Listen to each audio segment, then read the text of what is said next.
Assalamualaikum dan selamat sejahtera. Hari ini kita sambung lagi pemeliharaan sains 363 KSSM bersama saya Cikgu Taufik Ibrahim.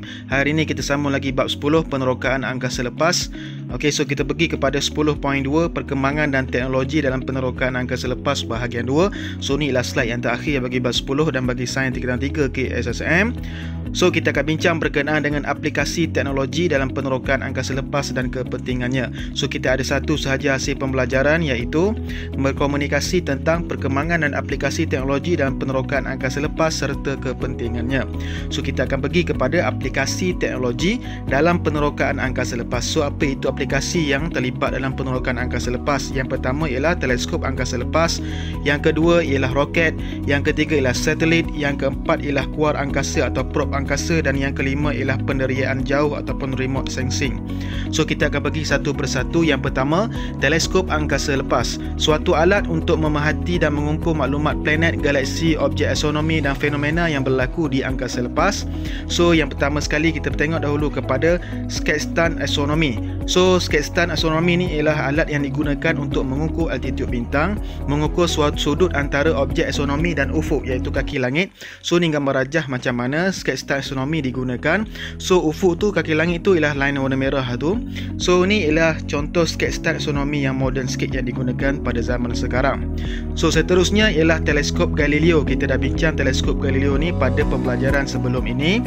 So alat astronomi yang paling banyak digunakan, penemuan terawal adalah bulan-bulan yang mengorbit planet Mushtari. Contohnya planet yang ditemukan oleh Galileo Galilei menggunakan teleskopnya pada tahun 1610. Okey, 8 Januari 1610. Selepas itu teleskop Hubble. Teleskop Hubble ni merupakan teleskop besar di angkasa dan mengorbit bumi pada ketinggian 547 km dari permukaan bumi menggunakan gelombang elektromagnet cahaya nampak. Okey. Seterusnya Hubble mengambil gambar objek di angkasa seperti bintang, galaksi dan lain-lain. Seterusnya kita pergi pula kepada teleskop Spitzer. Teleskop Spitzer ni digelancarkan pada 25 Ogos 2003 menggunakan gelombang elektromagnet inframerah ataupun infrared. So teleskop Hubble tadi menggunakan cahaya nampak. So teleskop Spitzer ni hebat sikit, dia menggunakan gelombang elektromagnet inframerah. So mampu merekod data yang tidak dapat direkod oleh teleskop Hubble. Sebab apa? Sebab panjang gelombang inframerah ataupun infrared ni lebih panjang berbanding panjang gelombang cahaya nampak. Jadi dia dapat menembusi kawasan berdebu di angkasa lepas. So merekod spektrum exoplanet, iaitu planet yang berada di luar sistem suria kita. Okey, dia mampu bertahan 16 tahun dan tamat misi pada 30 Januari 2020. So kita tengok sikit apa gambar yang diambil oleh teleskop angkasa Spitzer ni. So yang pertama sekali, ribuan galaksi di angkasa. Okey, itu gambar yang dapat diambil oleh teleskop angkasa Spitzer. Lohong hitam dalam ribut kosmik. Selepas itu hati galaksi Bima Sakti ataupun kita panggil dia sebagai the heart of Milky Way. Okey, hati galaksi Bima Sakti. Seterusnya dapat mengasingkan gambar debu dan bintang. Okey, so gambar atas tu campur antara debu dan bintang. Bila dia gunakan teleskop angkasa Spitzer ni, kita dapat asingkan debu dan bintang-bintang yang ada di dalam sesuatu galaksi. Seterusnya, teleskop radio. Mengesan gelombang radio dari angkasa lepas, mengkaji frekuensi radio dari spektrum elektromagnet yang dipancarkan oleh objek astronomi. Memerlukan antena yang besar kerana sumber radio astronomi seperti planet, galaksi, bintang sangat jauh. Dan teleskop radio ni kedudukannya mesti jauh daripada penduduk untuk mengelakkan gangguan elektromagnet dari radio, TV, alatan elektronik dan sebagainya.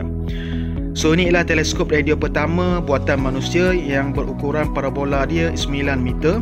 So teleskop yang terbaru yang paling besar sekarang dicipta oleh negara China, dipanggil sebagai FAST 500 meter aperture spherical telescope. Teleskop radio yang terbesar sekali yang memakan jarak piring parabola tu 500 meter. Okey, daripada 9 meter sekarang ni ada 500 meter. Okey, jadi banyak kegunaannya lah. Seterusnya yang kedua, kita pergi kepada roket. Roket ialah sejenis enjin berbentuk silinder yang dilancarkan melalui pembakaran bahan api yang sangat besar. So inilah struktur macam mana roket bekerja. So di atasnya ada tangki oksigen cair. Sebab apa? Sebab luar angkasa lepas tak ada oksigen, jadi dia kena bawa sekali oksigen dalam tu. Tangki hidrogen cair di bawahnya, ada pump. Sebab itu di bawah tu ada kebuk pembakaran dan bawah sekali ialah exhaust untuk menghasilkan daya tujah ke atas. So tengok macam mana roket bekerja. Bahan api oksigen dan hidrogen cecair dipam ke kebuk pembakaran. So oksigen cecair dan hidrogen cecair tadi akan dipam masuk ke dalam kebuk pembakaran. Selepas itu bahan api tadi terbakar dan gas panas dibebaskan dengan laju di bawah roket. Jadi momentum gas exhaust menghasilkan daya tujah ke atas yang sangat besar. Jadi semakin tinggi roket, semakin tinggi pecutan kerana jisim roket itu akan berkurang. Okey, jadi semakin tinggi roket itu semakin kurang jisim sebab oksigen dengan hidrogen semakin kurang sebab digunakan dalam pembakaran. Jadi kelajuan roket ni sangat-sangat laju, lebih kurang 29,000 km per sejam. Okey, 1 jam boleh pergi 29,000 km. Ini dia menggunakan tenaga yang sangat-sangat besar. Okey, tengok sikit apa itu jenis-jenis roket. Okey, yang pertama sekali ialah STS, iaitu Space Transportation System ataupun Space Shuttle. Okey, dia digunakan roket menggunakan sebagai daya tujah untuk membawa kapal angkasa ulang-alik. So roket digunakan untuk menolak kapal angkasa itu naik ke atas, pergi ke ruang angkasa lepas. Seterusnya ialah Vostok 1, roket yang digunakan oleh manusia pertama untuk mengorbit bumi. Kita dah bincang sebelum ni, Yuri Gagarin namanya. Selepas itu ialah Saturn 5 yang membawa Apollo 11 ke bulan. So Apollo 11 ni dibawa oleh Saturn 5. Dia yang tolong bawa Apollo 11 naik ke bulan. Okey, dan mendarat di bulan. Seterusnya yang keempat ialah Atlas 5 yang pergi ke planet Marikh. Seterusnya Falcon 9 membawa angkasawan ke ISS, International Space Station. Selepas itu SLS, iaitu Space Launch System, roket terkuat yang dihasilkan sekarang. Okey, dia paling kuatlah sekarang ni, SLS ni, Space Launch System. Alright, seterusnya satelit, sebuah objek buatan manusia di ruang angkasa dan mengelilingi bumi. Satelit astronomi memerhati dan mengkaji planet, bintang dan objek-objek jauh yang lain. Inilah contoh-contoh satelit. Seterusnya ialah satelit pandu arah untuk navigasi dan pembuatan peta. Seterusnya satelit komunikasi untuk tujuan telekomunikasi, dan satelit cuaca untuk mencatat dan mengirimkan maklumat tentang keadaan cuaca dan iklim bumi.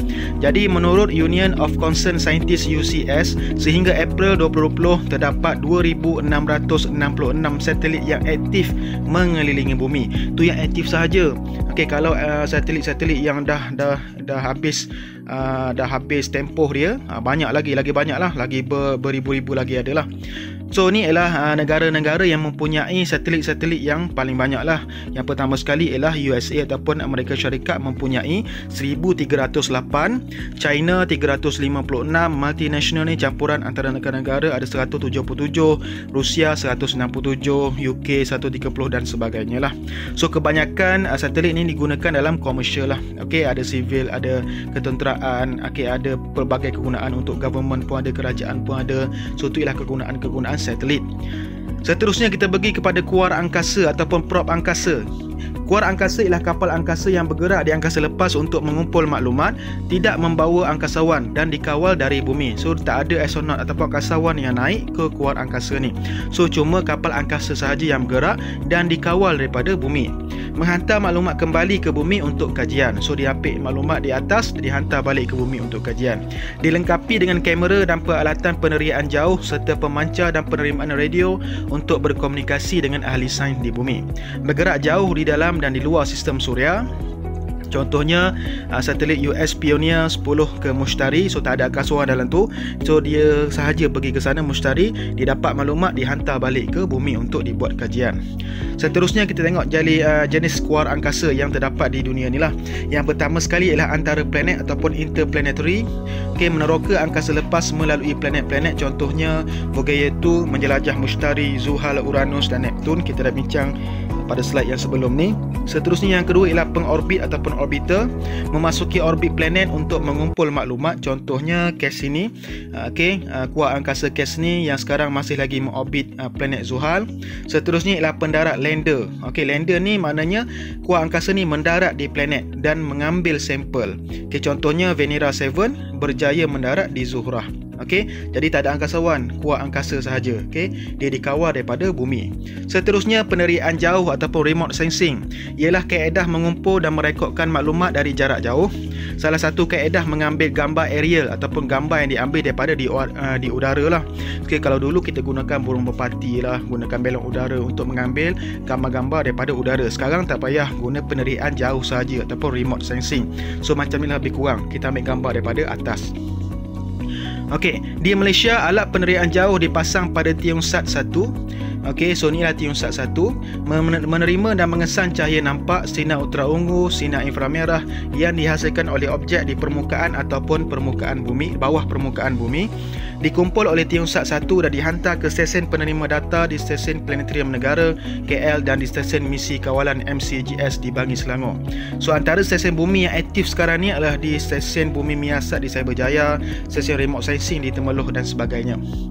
Okey, kita tengok sikit kegunaan peneriaan jauh ataupun macam mana aplikasinya. Yang pertama sekali ialah pengurusan bencana, mengenal pasti dan meramal fenomena seperti banjir, ribut taufan, jerebu dan pembakaran hutan. Contohnya pergerakan awan di Malaysia untuk meramal taburan hujan. So selepas itu pada musim-musim jerebu, kita boleh nampak asap jerebu dan titik panas yang bertanda titik merah tu ialah kawasan-kawasan panas hotspot lah untuk berlaku kebakaran yang dikesan di Indonesia. So kita boleh ramal asap tu dia akan pergi ke arah mana. So kita boleh buat preparation ataupun persediaan. Seterusnya, geologi, mengesan lokasi seperti sumber mineral, susutan jisim dan susutan darat. Pemetaan geologi di Malaysia. Okey, so tengok sikit gambar rajahnya. So pemetaan geologi di Malaysia ni, yang sebelah ni ialah gambar rajah geologi yang berada di semenanjung Malaysia. Yang di atas tu sebelah kanan ialah di Sabah dan di bawahnya ialah Sarawak. So perbezaan warna menunjukkan kepelbagaian jenis batuan yang terdapat di kawasan-kawasan tersebut. Ada yang colour hijau, colour merah, colour jingga, tu semua menunjukkan perbezaan jenis-jenis batuan. Okey, menggunakan peneriaan jauh. Seterusnya ialah dari segi pertanian, mengesan kawasan pembangunan pertanian yang bersesuaian. So kita boleh buat mapping, pemetaan juga. So contohnya dekat sini, peta kesesuaian tanah di daerah Gombak. So kita boleh tengok sesuai ke tak kita nak tanam tanaman di situ. Tengok keadaan tanah menggunakan peneriaan jauh. Seterusnya ialah pertahanan, dalam bidang pertahanan untuk mengesan pencerobohan kapal, pesawat udara dan kenderaan musuh. So di Malaysia kita ada Pusat Komunikasi Satelit Angkatan Tentera Malaysia ataupun PKS-ATM. So ini gambar rajah peneriaan jauh yang digunakan oleh ATM kita, Angkatan Tentera Malaysia. Okey, seterusnya yang pertama, yang terakhir ialah mengelilingi dunia di hujung jari. So disebabkan oleh kegunaan peneriaan jauh ni dah terlampau maju sekarang ni, kita boleh melancong di dunia secara maya menggunakan aplikasi Google Earth, iaitu memaparkan imej satelit seluruh dunia. Contohnya kita nak cari satu tempat di sini, so kita boleh pergi klik sahaja nama tempat tu, dia akan tunjuk sahaja. Okey, kewajaran meneruskan penerokan angkasa lepas. So ada baik ada buruknya lah. So kita bincang sikit. Kebaikannya ialah menambah ilmu dan pengetahuan manusia mengenai dunia dan alam semesta. So kita boleh tambah ilmu kita. So kita duduk di dunia, kita tahu juga planet-planet yang lain macam mana keadaannya. Teknologi yang dihasilkan dapat diaplikasi dalam kehidupan seharian. Banyak aplikasi-aplikasi yang boleh kita gunakan di dalam kehidupan seharian kita lah. Contohnya macam MRI, macam-macam lah. Mewujudkan lebih banyak peluang pekerjaan, memajukan bidang sains dan teknologi, bersyukuri nikmat Tuhan dan kebesarannya dalam penciptaan alam semesta yang hebat. Okey, so kita boleh tengok reflect diri betapa hebatnya Tuhan ini mencipta alam semesta yang sangat-sangat hebat, sangat-sangat besar.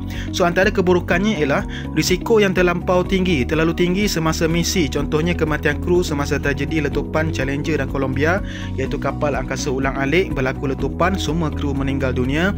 Okey, so ialah risiko. Menelan kos yang amat tinggi dalam pembinaan dan misi ke ruang angkasa, memakan kos yang sangat tinggi, memakan masa yang agak lama dalam mencapai kejayaan sesuatu misi. So katakan kita nak hantar kapal angkasa ke bulan, so makan masa juga.